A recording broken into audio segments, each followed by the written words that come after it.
Welcome to Blossom Banter, a behind-the-scenes look at the race, community, and traditions that make cherry blossom the runner's rite of spring. I'm Sharon. And I'm Los. And today we have another incredible guest. She is one of this year's race ambassadors. Everybody welcome Emily Waddell. Hi, everyone. How are you today? I'm well. How are you? Doing well. Great. It's a great day. Great day. Yeah. Happy to have you join us for the podcast. Thank you for Excited having to hear me. all the fun stuff you have to share with us about being an ambassador this year. Yes. Yeah, it's so exciting. But before we get into all that detail, did you get in a run today?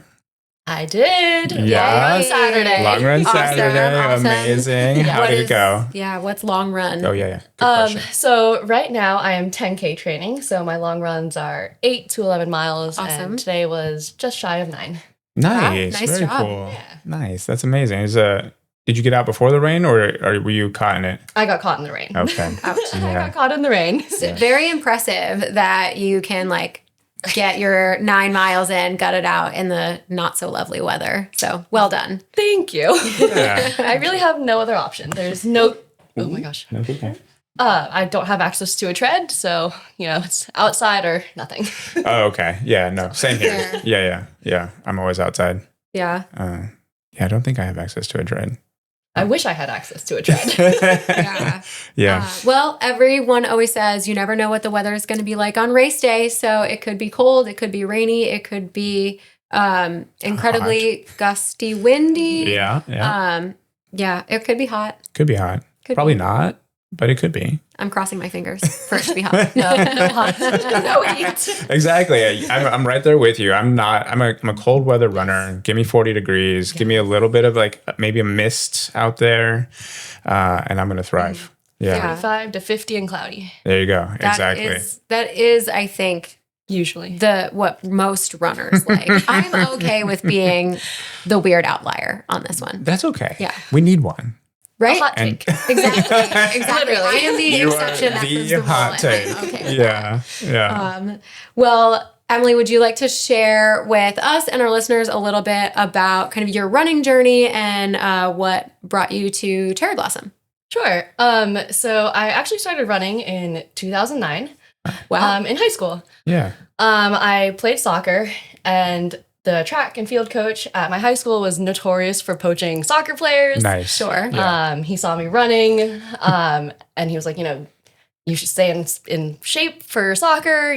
We have indoor track and then spring track, and soccer's a fall sport, so you gotta stay in shape. That's such a fun. that is such a track coach poaching 101. Yeah. We'll help you stay in shape for your sport. Totally. It's never we're trying to make you a permanent runner year round. Yeah. Your dad was a running coach, right? Yes. Yeah. Yeah. Did he employ that Oh tactic? yeah, absolutely. Yeah. He was poaching players left and right. So Yeah. yeah. So Well, I stepped onto the track my freshman year of high school, and I just fell in love, and I realized I was much better running in circles than I was playing soccer. okay, nice. I ran the 200 and the 400 and triple jump. I love that. That's awesome. Yeah. I did it in college, Wow. and then I was burnt out. So I was like, I'll just go back to soccer. So I played in grad school, just recreationally and stuff like that, against all the undergrads. Yeah. The grad students had a team, Amazing. got our butts kicked all the time because we were old. And then COVID hit, and there was no more soccer Yeah. Yeah. No more anything. or anything. Yeah. Yeah. And I was hunkered down with my mom and my boyfriend, now husband. Nice. And I was like, alone time is needed. So I started walking, and then it slowly transitioned into running, and I have been running distance since then. Amazing. Awesome. That's incredible. What's the distance of choice for racing? The half. The half? The half or the Okay. 10 miler. Yeah. I'd say probably the same. I prefer a 10 miler over the half, but we've talked about it on the pod before. There's just not that many 10 milers that you could run. Right. It's and they're all East Coast races for some reason. West Coast does not do a 10 mile. Really? Yeah. Interesting. Yeah. I didn't know that. Yeah. I'd never run a 10 mile race until I came out to DC. So Wow. yeah. Mhm. Yeah. I don't know what it is. Interesting. We'll have to, I don't know, make some phone calls to the West Coast. Guys, what you doing out there? I need to travel. Exactly. We Exactly. love a vacation race. Will travel for 10 miles. Yeah. A runcation. Yeah. Exactly. I love a runcation. I know. Yeah. It's so fun. Well, what was it like to be picked as a cherry blossom ambassador, and kind of what does cherry blossom and being an ambassador mean to you? So I actually applied to be an ambassador in 2020 for 2025. Okay. Didn't get it. And I'm then, really no worries. It wasn't personal. I understand. I totally understand. And, I had like a smaller community and stuff like that. So it makes sense. You kind of want people who are ingrained in the running community. And I wasn't as, big in the DC running community as I am now. I'm very involved. I'm a run club leader for Cool Down. Awesome. One of 8 of us. And then a pace lead for Endorphins, which is another like national run club with little pockets in the nation. Yeah, absolutely. So I actually applied. So I applied for 25, didn't get it. And I was like, you know what? I'll just apply again. Yeah. No harm, no foul. Worst they can say is no. Right. So I applied, I got it. And actually, when I first got the email, it was just, can we have a phone call? Yeah. So I was like, I need to prep. I need to write down answers to questions and stuff like that they could have for me. Yeah. I was like, I'm a finalist, but I got an interview now. Yes. And then I had the phone call and Gina was like, so I think you know why I'm calling. You're an ambassador. And I was like, wait, what? I was like, oh. And she was like, are you happy? I was like, I'm so happy, but I thought I was having an interview first. I had the exact same experience where I got that email and was like, okay, I need to prepare. What am I going to talk about? What am I going to say? We did a video call. So I was like, I need to look sporty and ready for this. And all of that preparation was, they just informed me. And she was like, I think you know why. Same exact opening. And I'm like, yes. And I'm ready to answer all of your questions. Yep. No questions. No interview You're necessary. the best.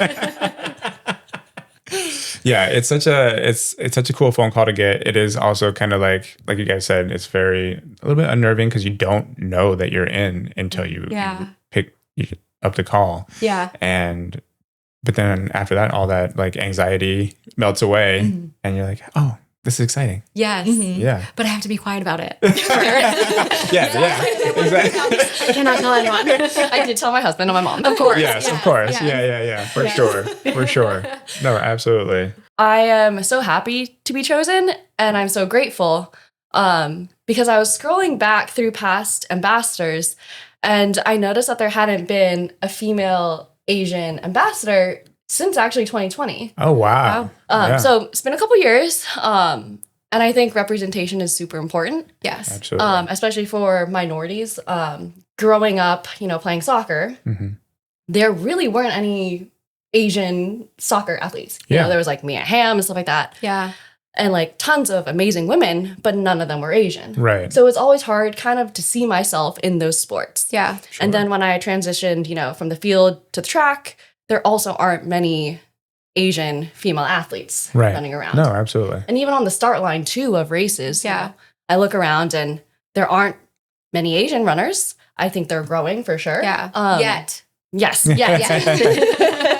Yeah. But I think the numbers are growing, so it's good to be able to represent female Asian runners. Absolutely. Oh, it's amazing. It's a great goal to have, is to increase the representation and be the voice for Asian women runners. Be not to caveat that down to a small group, but just as an Asian woman to be a representative of that community on such a large stage that we have here for Cherry Blossom. I think it's incredible. It's an incredible opportunity for you. And as someone who's followed you on Instagram for a little while, I know you have a lot of good things to say and a great message. So I'm really excited for you to be an ambassador, to continue spreading that message and being the represent. Yeah. Yeah. I always think of whose little sister or whose child is looking to you and seeing themselves that maybe you didn't get to see when you were a little kid. I know for me, it can be really isolating. I'm Middle Eastern, and that was not you didn't see, there wasn't a like Arab Barbie, and like not seeing yourself, but then having an opportunity to see yourself represented, see, oh my gosh, I can be her when I grow up. So I always like to think of whose little sister is looking at you and is going to be on the sideline of this race and see you run by and be like, that could be me, Mom. Like, I just think it gives me like goosebumps thinking about how much you can impact like the next generation of runners. Exactly. Yeah. It's incredible. So it's a big yet. Because as they come up, we're going to see a lot of little mini Emilys who are going to be like, oh, just like her. I hope so. Yes, absolutely. That's awesome. Yeah. Nice. Well, so we talked a little bit about the message you'd like to share with all the folks and being a representative for Asian women. Is there anything else that you would like to spotlight as an ambassador for Cherry Blossom? It is an amazing race. It is a great way to see DC. It is flat and fast. Yes. PR Central. Yes. Yeah, absolutely. I've done the Army 10 miler. That is a much more challenging course. It is really than Cherry Blossom. And the crowd it brings and the professionals too is absolutely incredible. It's like no other race in the city. It honestly. really is. Yeah. It is my favorite DC race. Absolutely. Yeah. Same here. I feel like getting to Cherry Blossom weekend, you're like, yes, it is springtime. It is fun. I see everybody's coming out of the woodwork. It's like we're all waking up and all the runners in the city are awake for the nice warm season starting, and you get to just really like don't forget the cherry blossoms too. They're starting to bloom too. Yeah. It's like you said, everybody's like coming out of the woodwork and waking up, and we get to be greeted by the cherry blossoms on the Tidal Basin, and it's just, how can you not be just absolutely stoked to be a part of it? It's why one of the reasons I love this city is because it's just so beautiful in the spring. Yeah, it's unmatched. Yeah, unless you move to Japan, but that's fair. Yeah, harder to do. Yeah, I mean, I did live there for a couple of years, but still DC is my favorite. Yeah. Wow. Okay, Japan. Sorry. It is harder to communicate with the people. Sure.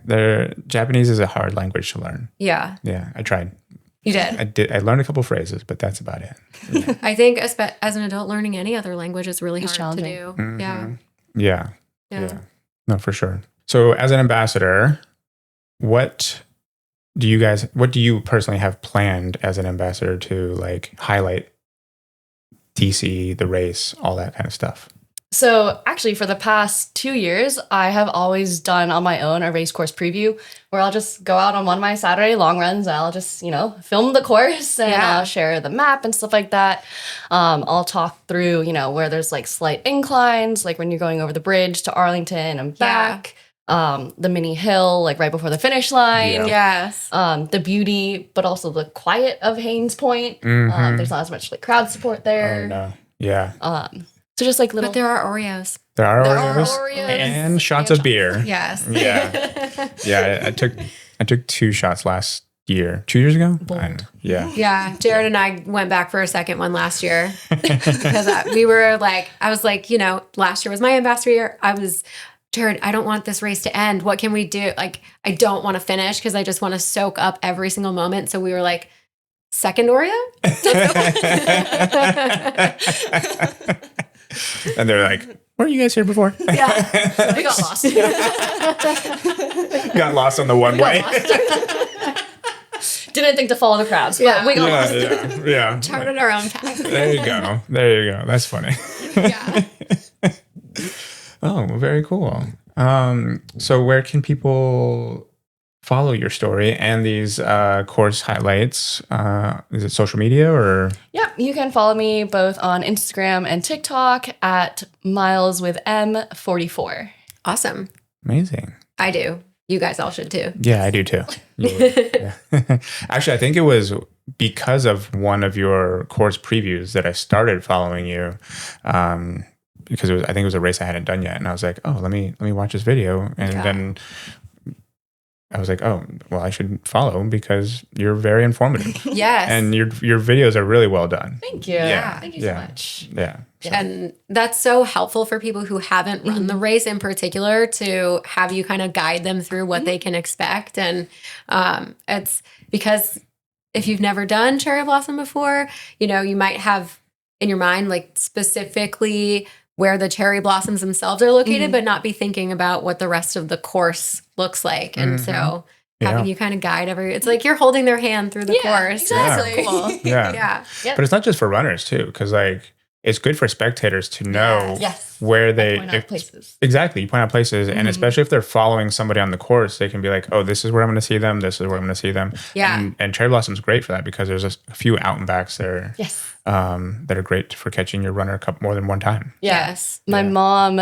so we're local. We're both Washingtonians, grew up here and everything. Nice. And she's able to see me like 4 or 5 times. And you know, it's not like she's like Go sprinting Mom. from place to place. It's like very, very easy to find your runner on the course. Yes. And to see them multiple times. Yes. Very spectator friendly race. 100%. For sure. Yeah. And how can the vibe of all of those spectators, when you have someone you're like mom is going to see you multiple times, she can like her presence is bringing up the energy of all of the other people who are spectating. And I love cheering for races. So I love people who are like out there to see their family member. I'm not kidding. When I'm on a race, like I will start crying. If I saw your mom being like so proud of you, I'd be like, oh my God. She has her cowbell. Yes, the cowbell. I love that. That's so cool. Yeah. No, it's amazing. Wow. All right. Well, do you have anything else? Well, I kind of want to like know what does your mom come to all your races? Because if so, that's amazing. For all the local ones, yes. That's so awesome. Yes. What's like been the best moment where you like spotted your mom and it like gave you the biggest boost? So like one race that really jumps out at you. Okay, so I did rock and roll, DC. And for those who aren't familiar with the race course, there's a huge hill at like mile 7, 6.7 or something like that. Yeah. It's quarter mile uphill. Yeah. Like 120 feet gain. It's ridiculous. Yeah. And she always cheers there. And she's like right at the top. So having that like little serotonin boost always helps. That's awesome. Go mom. Yeah. Love that. That's amazing. And you really need the motivation to get up that hill. I've only run that race one time. I don't think I'll run it again, specifically because of that hill. So I'm not a fan. But then you're kind of hit by Harvard Hill too, right after. Yeah, exactly. It's like it's not flat. You finally recover, and then there's another hill. Another hill. It's rolling hills and dead end. Yep. Yeah. Rock and roll. Exactly. Rolling hills all the way to the finish, and it's like no. Yeah. But okay. We love cheering for it. We do love to cheer. We love it, and I mean, again, DC is amazing because at every race there's going to be a cheer zone for multiple cheer zones. I mean, all the local run clubs, usually have a big cheer zone, so that's a lot of fun too. Yeah, because there's like tons of people there. So. Yeah, and it just gives you a real boost when you have people cheering for you, especially if they're people you run with regularly and they know you. It's really great. Yeah, absolutely. I mean, and we already got your personal Instagram, but where can people find out more about your run clubs? Cool Down Running has like a main Instagram page. Okay. It's just at Cool Down Running.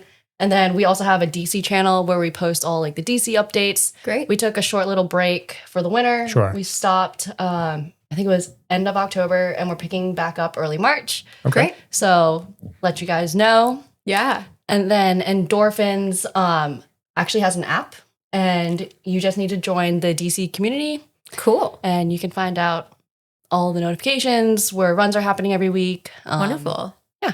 That's really cool. That's super High-tech. helpful. Yeah. Yeah. Awesome. Get that push notification of like, hey, this is where we're meeting at what time, and I don't have to do any searching. You That's can put amazing. it also to your calendar too, which is nice, which is what I do. So convenient. The accountability. Things aren't on my calendar, they're not happening. So I just import all my runs 100%. from the app to my Oh, calendar. that's so smart. Yeah. Yeah. Amazing. Great. Very cool. Is there anything else that you would like our listeners or viewers to know about you, DC Running, Cherry Blossom? Anything that you wanted to share?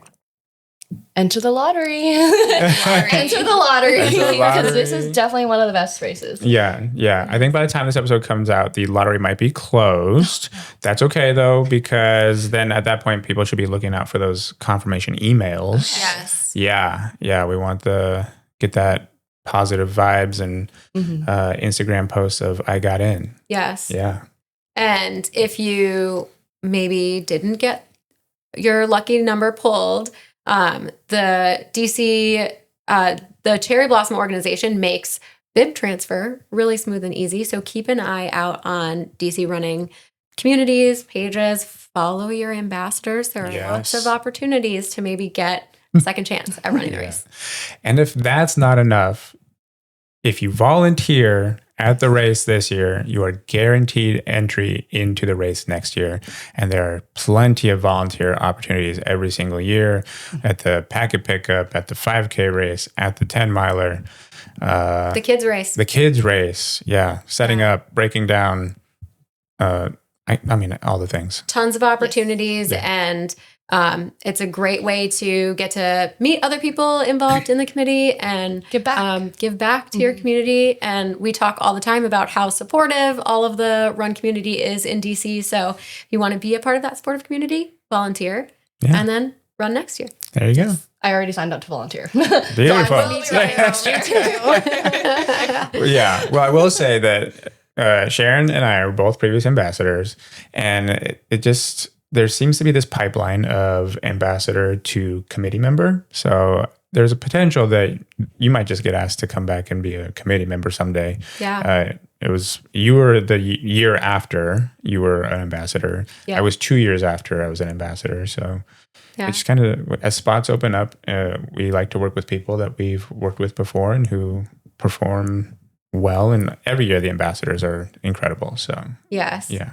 And just getting better. And just getting better. Just getting better. Yeah. And part of being an ambassador, I think, is like getting to see the other side of the race. And I was instantly just so in love with the committee. All of the people are so friendly and do such good things for the community that I was almost instantly hooked and was like, how can I help? Yeah. You know? Yeah. So, exactly. So we'll keep you around. Thanks. Would definitely accept. Yeah.